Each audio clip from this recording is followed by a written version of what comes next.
Brought to you by Penguin.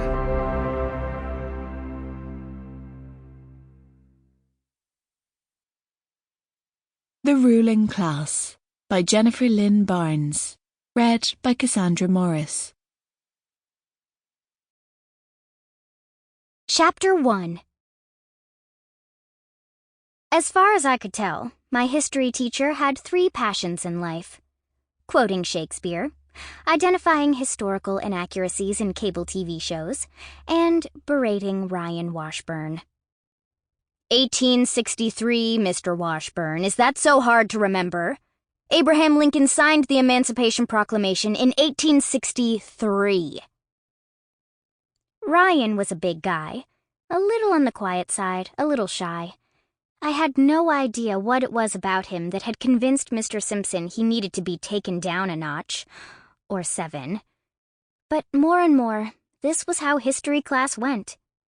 Simpson called on Ryan, repeatedly, until he made a mistake. And then it began.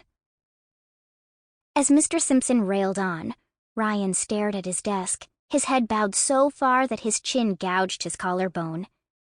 Sitting directly to his left, I could see the tension in his shoulder muscles, the sweat starting to bead up on his neck. My grip on my pencil tightened.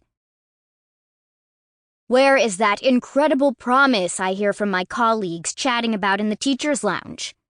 Mr. Simpson asked Ryan facetiously. "You have a lot of fans at this school, Mr. Washburn.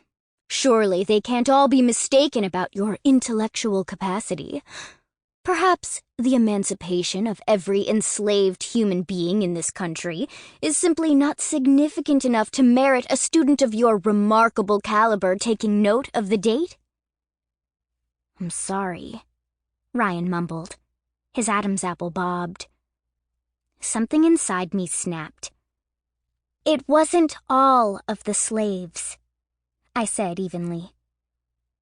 Mr. Simpson's eyes narrowed and flicked over to me. "Did you have something to share with the class, Ms. Kendrick?" "Yes." I'd long since shed the southern accent I'd had when I'd moved to Montana at the age of 4, but I still had a habit of taking my time with my words.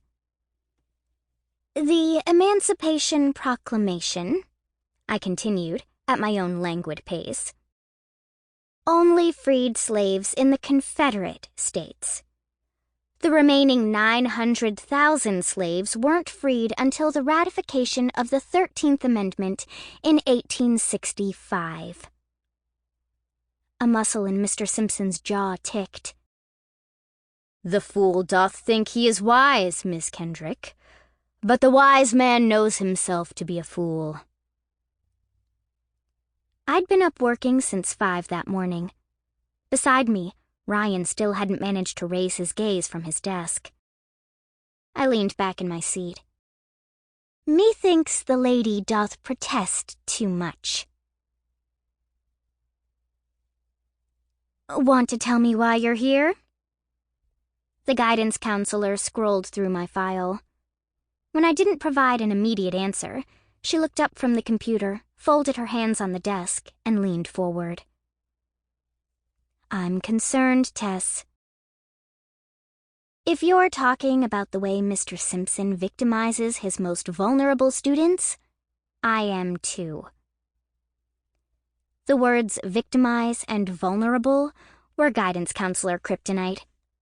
She pressed her lips together in a thin line.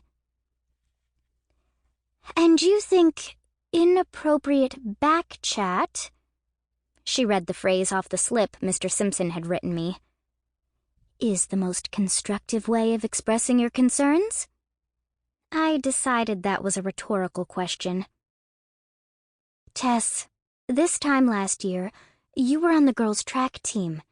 You had nearly perfect attendance. You were, by all reports, sociable enough." "Not sociable, but sociable enough." "Now I'm getting reports of you falling asleep in class, skipping assignments. You've already missed 5 days this semester, and we're not even 3 weeks in." Sample complete. Ready to continue?